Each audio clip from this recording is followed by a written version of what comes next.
Radhe Radhe everyone, आप लोगों का मेरे चैनल में स्वागत है। मैं आशा करती हूँ कि आप लोग स्वस्थ होंगे। चलिए व्लॉग शुरू करते हैं। ये एकादशी की वीडियो है। सुबह सारे काम करके पूजा करनी होती है। एकादशी का व्रत भी होता है, तो मैं कहा चल पूजा कर लेती हूँ। इनको ऑफिस भेज दिया था। एक दिन पहले तो हॉस्पिटल लेके गई थी, वहाँ पूरे दिन खड़े रहे, इतनी थकान हो जाती है। सुबह फिर उठा नहीं जाता, पैरों में भी दर्द हो जाता है, हल्का हल्का बुखार सा भी हो जाता है, तो दवाई वाई लेके ही काम चलता है। फिर पूजा पाठ करके ये अगले दिन की वीडियो है। वीरवार को सुबह उठी जल्दी से और पहले चाय बनाई है, इन लोगों को दिया। इन लोगों को देने के बाद मैं कहा चाय पी लूंगी। चाय पीने के बाद झाड़ू पोछा किया है। पहले झाड़ू लगाऊंगी फिर पोछा लगाऊंगी। मोप है ना, मोप से छोटा घर है। मैं कहा मोप मंगा के क्या करूंगी, वो पहले मंगाया था वो टूट गया। मैं ही नहीं मंगाती, बेटी हो रही है तो कहते हैं एक मोप मंगा ले।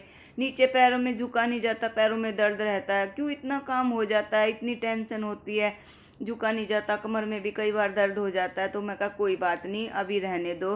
पोछा मंगाने के लिए मैं इसी से लगा लूंगी। तो पहले झाड़ू लगाई है, अब फिर पोछा लगाऊंगी। वाइपर में पोछा लगा देती हूँ। छोटा सा घर है, इतना बड़ा भी नहीं है, साफ सफाई भी जल्दी हो जाती है। और जो वो मोप होता है ना, उसमें कोनों में नहीं लगता, कोनों में फिर हाथ से लगाना पड़ता है। मैं कहा चल ये पोछा ठीक है, इससे ही लगा लेती हूँ। काम वाम से तो मैं इतना नहीं घबराती, काम वाम तो जल्दी कर लेती हूँ। इनकी बीमारी की टेंशन रहती है। 4 साल हो गए हैं, क्या करे, काम तो करने ही है, काम भी करने हैं, ऑफिस भी जाते हैं, घर पे भी काम करते हैं, फिर बीमारी की भी टेंशन रहती है।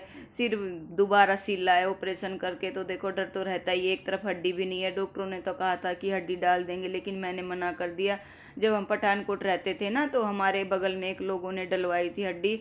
वो कोमा में चले गए थे। मुझे जब के बाद मुझे बहुत डर लगता है। मैं कहा नहीं, हड्डी नहीं डलवाएंगे। ये तो कह रहे थे कि गाड़ी वाड़ी में जाता हूँ तो कई बार सिर लगता है, हिलता है, तो हड्डी डलवा लेते हैं। मैं कहा नहीं नहीं डलवाएंगे। डॉक्टर कहने लगे नहीं मेटल की डाल देंगे, उससे कुछ नहीं होता।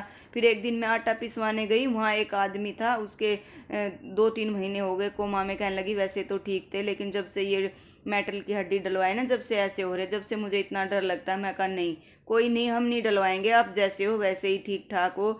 वैसे सिर है ना पिलपिला तो होता है, और वो जैसे धक धक करता है ना, वो नीचे चला जाता है, ऊपर आ जाता है। कुछ लगने का तो डर रहता है, पर मैं कहा कोई बात नहीं, आप जैसे हो वैसे ही ठीक हो, ऐसे ही चलते रहो। देखो आदमी होता है ना, बैठा रहता है। मैं कहा बैठे दिखे जाओ, हमें तो उतना ही बहुत है। पर बैठे दिखे क्या, कमा के भी लाते हैं, उसी से गुजारा चल रहा है। कोई कमाने वाला भी नहीं है। यही हमारे तो अगले पैर हैं। पापा तो बुजुर्ग हैं, मैं कहाँ जाऊँ अभी कमाने के लिए। क्यों, इनके शरीर की भी, इनकी भी देखभाल होती है। फिर बेटी छोटी है, अभी तो 12th के पेपर दिए हैं। मकान भी किराए का है, किराया भी देना होता है, और भी बहुत सारे खर्चे हो जाते हैं। तो कोई बात नहीं, मैं कहा आप बैठे रहो, ऐसे ही दिखते रहो हमें, और धीरे धीरे चलता रहता है, काम लगे रहते हैं। सुबह और फिर गई गौशाला, वहाँ गए, माँ बेटी दोनों। बेटी गाड़ी चला लेती है ना आजकल, तो मुझे इतनी टेंशन नहीं रहती। पहले तो रहता था ड्राइवर को बुलाओ, सुबह जल्दी उठे, वो नहीं आता, फिर वेट करते रहो। अब हमें डर नहीं रहता। बेटी को लेके सुबह चली जाती हूँ। कहीं भी जाना होता हम जल्दी निकल जाते हैं। देखो कितनी सारी गायें हैं, देखो कितनी सारी हैं, छोटी छोटी तो बहुत हैं। और जब कोई भी जाता है ना, तो ऐसे भाग भाग के आती हैं,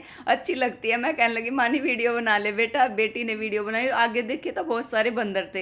हम पिछली बार गए तो केले भी लेके गए थे। अब की बार हम पिछली बार गए जब नहीं ले गए थे। अब की बार मैं कहा मानी थोड़े बेटा केले ले ले, और बंदरों को भी खिला देंगे। देखो इतने सारे आ जाते हैं गाड़ी देखते ही, और केले दिखे आगे रखे हुए तो और सारे आ गए। कई सारे तो है ना गाड़ी के बोनट पे बैठ जाते हैं, आगे नहीं निकलने देते। मैं तो शीशा खोल के फेंक देती हूँ बाहर, वो खा लेते हैं। और शीशे पे ऐसे आ जाते हैं झुमलने के लिए, डर लगता है उनसे। ये वीरवार की वीडियो है। व्रत नहीं रखती वीरवार को, मंदिर जाती हूँ, केले की पूजा करती हूँ। केला मंदिर में होता है ना, घर पे कहते हैं केला नहीं रखने चाहिए। बस एक नियम ले रखा है, जोत ले जाती हूँ, बुक ले जाती हूँ, और जल ले जाती हूँ। हाँ डाल के जल, कुछ मीठा हो या फल हो, जो भी ले जाती हूँ। ऐसा कुछ नहीं है कि जरूर ही लाना है, जो हो वो ले जाती हूँ। और वहीं बुक बैठ के, बुक पढ़ के, जोत जला के जब आती हूँ। मैंने कहा बेटा आज तू है ना तेरे पापा की कर दे थेरेपी। मेरी थोड़ी तबीयत भी ठीक नहीं थी, बुखार सा हो रहा हल्का हल्का सा, इतनी टेंशन हो जाती है। सुबह उठते ही वही काम, सारे दिन काम, सारे दिन काम, इनकी टेंशन। तो बेटी ने करी आज इनकी थेरेपी थोड़ी थोड़ी। बेटी कर देती है, पैर की भी कर देती है, हाथ की भी कर देती है। पर पैर को मैं मना कर देती हूँ। मैं कहा बेटा तुम पैर की मत किया करो, हाथ की कर ले करो, इतनी बहुत है। राम राम। आप लोगों को मेरा व्लॉग कैसा लगा? अगर अच्छा लगा तो प्लीज सपोर्ट करना, लाइक शेयर सब्सक्राइब करना। Have a nice day. अगले व्लॉग में फिर मिलेंगे, बाय।